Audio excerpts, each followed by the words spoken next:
ખાતરની 50 કિલો બોરીએ 250 રૂપિયાનો વધારો કરવામાં આવ્યો છે। આ ભાવ વધારાની સામે ખેડૂતોમાં રોષનો માહોલ જોવા મળી રહ્યો છે। રોષે ભરાયેલા ખેડૂતોએ ભાવ વધારાને ગેરવાજબી ગણાવ્યો છે। ઇન્ડિયન પોટાશ લિમિટેડ કે જેમણે આ ભાવ વધારો કર્યો છે, ખેતીને લગતા ખર્ચોમાં વધારો થતા ખેડૂતો હવે ચિંતામાં મુકાયા છે। 1470માં મળતી બોરીના આગામી સમયમાં હવે રૂપિયા 1720 ચૂકવવા પડશે। કેમાં 250 ભાવ વધારો આવ્યો તો કોઈ ખેડૂત પાયાના ખાતર તરીકે વાપરી શકવાનો નથી।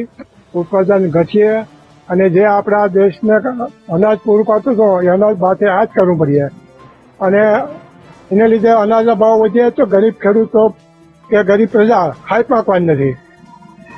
એ ખેડૂતોને 470માં ખાતર મળે છે તો એ પણ અમુક ખેડૂતો બિચારા લઈ શકતા નથી અને મળતું પણ નથી।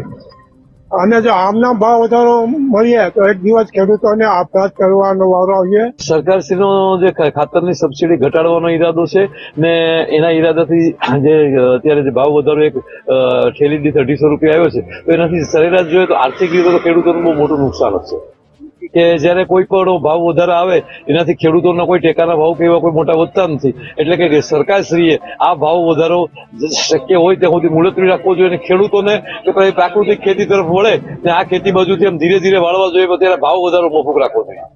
આજે જે એનપીકેમાં 250 રૂપિયાનો જે ભાવ વધારો આવ્યો છે, હવે અગાઉનો ભાવ 1470 1470 હતો, એનાથી પણ ખેડૂતો કંટાળી ગયા હતા એટલું નહીં પણ એની અવેજીમાં બીજું ખાતર વાપરવા ગયા છે। આવું મોંઘું ખાતર 1470માં સરકારને રજૂઆત કરી હતી અમે કે એમાં ઘટાડો કરવો, એને બદલે આ 250 રૂપિયાનો જે વધારો આવ્યો છે એ વધારો તોતિંગ વધારો કહેવાય અને એનાથી ખેડૂત છે ને એ બેઠો તો નહીં થાય પણ ખેતી કરવાનું છોડી દે ને એના છોકરાઓ છે ને એ પણ ખેતી નહીં કરે।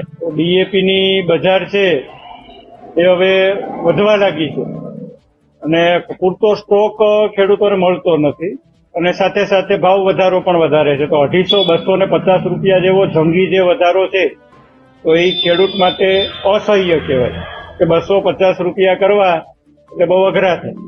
દાડી મજૂરી રોજમદારને દાડી આપી ખેતીનું કામ કરવું, સાથે રોજડાનું નુકસાન અને સાથે સાથે આ જો એટલો ભાવ વધારો તો એ અમારા માટે લાયક ન કહેવાય। સરકારને એવું જાણ કરીએ કે ભાઈ એટલો બધો ભાવ વધારો છે તો એ ઘટાડો છે ને। ભાવ વધારો આવે તો ખેડૂતો કઈ રીતે પોસાય છે?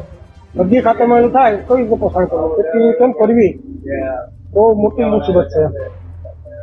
250 રૂપિયા બહુ હા વધારે જ કહેવાય ને, બહુ વધારો ભાવ વધારો છે। ઘટવાના બદલે વધારો થાય તો બરાબર નહીં। શું પેલા શું ભાવ હતો એનપીકેનો ભાવ હતો ને ભાવ વેચો? હા 250 રૂપિયા વેચે ને ભાઈ, પેલા ઓછો હતો ને ભાઈ, ઘટવાના બદલે 250 વેચી દીધા। તો સાહેબ આમાં મોંઘવારી ક્યાં ક્યાં નીકળી, જેમ બને એમ ભાવ નથી મળતા હાલના ખાતરમાં ને એમાં વેચાઈ જાય તો ખેડૂત કરે। એનપીકેની કેટલી જરૂર પડતી? એનપીકેનું વીઘે 2 વીઘે એક બાદ કરી લેવું પડે। 250 ભાવ વેચો છે તો શું કહેતો નતો બધા? 150 તો વધારે જ કહેવાય ને। હવે તો જેમ જેમ ભાવ મળતા હોય ખેડૂતને તો વાંધો નહીં, બાકી ભાવ કોઈને જ છે આ બધામાં વધતું જ જાય, મજૂરી વધતી જાય, ખાતરોમાં વધતા જાય।